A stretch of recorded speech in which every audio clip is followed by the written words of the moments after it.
little different in that it's more of an algorithm than symbolic manipulations and such. So let's go ahead and review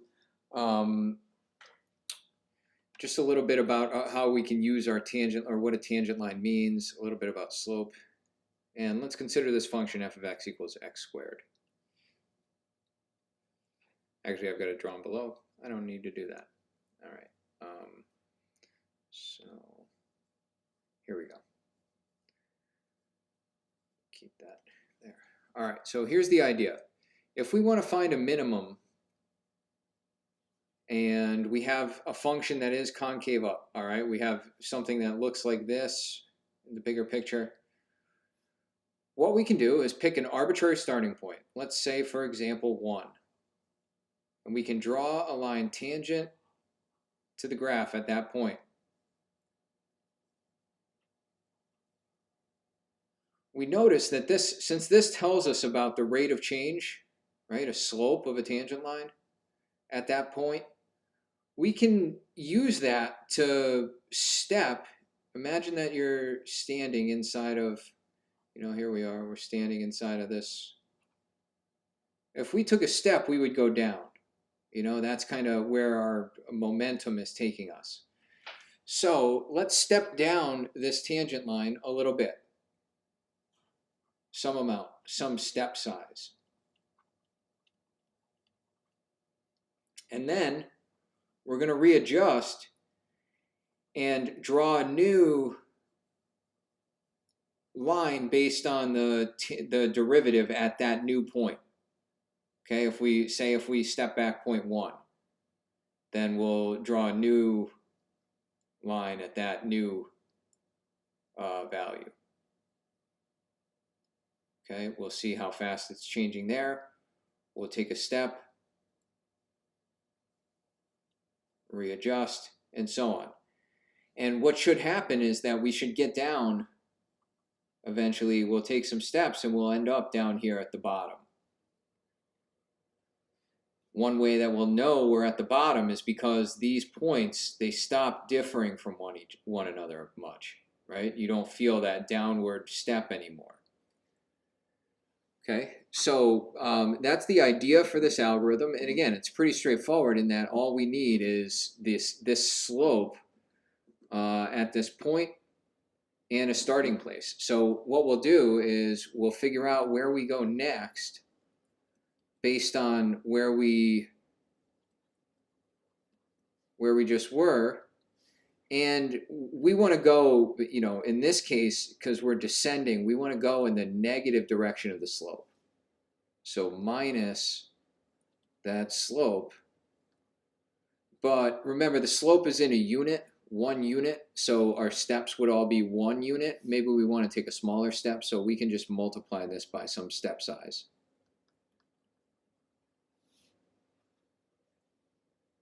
All right, so with our function here, f of x equals x squared, and if we started at 1, what we would say is that, our x next, or maybe x1, would equal x0 minus some step size, let's say 0.1, for example, times f prime at x0. If that's 1, that means 1 minus 0.1 times 2, right? The derivative would be 2x.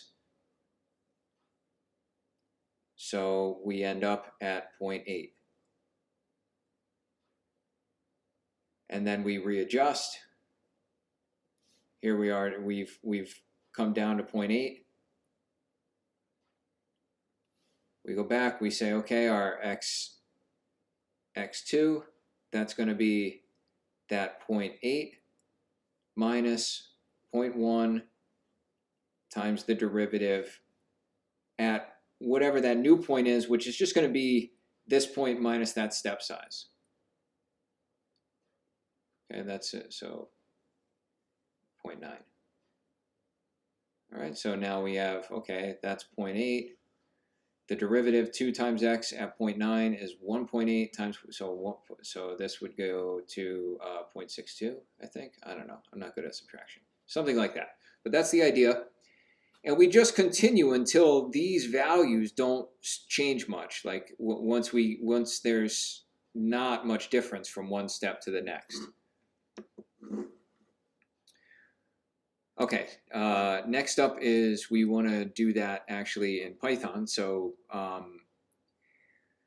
so I have a little example here. We're just going to change one or two things. So I named it, we're going to keep track of our Y approximations and our X values.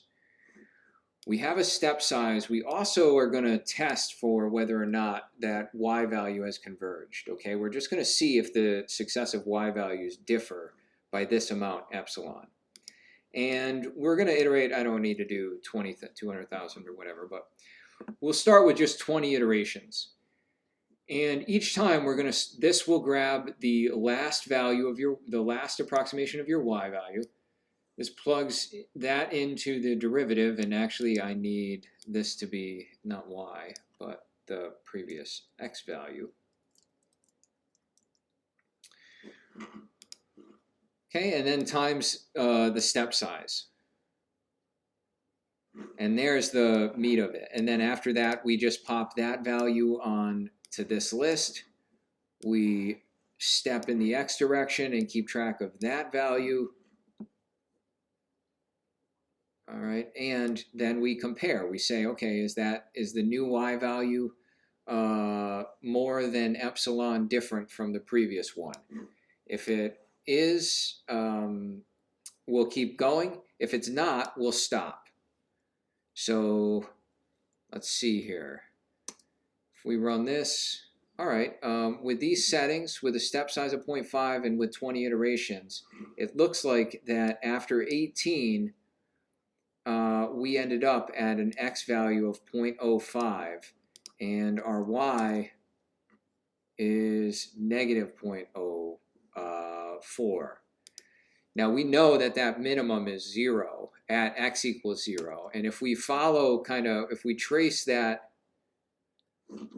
those iterations down, maybe you can see that we're sort of veering off. We got below the curve a little bit here. So we can change some parameters here. We can change our step size. We can also change that tolerance. So let's take maybe a little smaller step. We'll run a few more iterations, see if that gets us closer to what we actually wanted. And no, it doesn't. Maybe we need a stricter tolerance here. Okay, and that looks much closer, right? And you see, but the thing is we took 100 steps this time, and we had a lower tolerance, and we didn't take steps as big. We didn't quite get to 0, and our X value was still a little bit to the left. But that's part of the issue with this iterative strategy, is that you have to attend to this kind of step size, the number of iterations, and monitor for convergence. Okay, but hopefully that's an intuitive approach to just kind of stepping down this and checking. Okay, was the previous step much more than the last one? Once it's not, stop. You're at the bottom.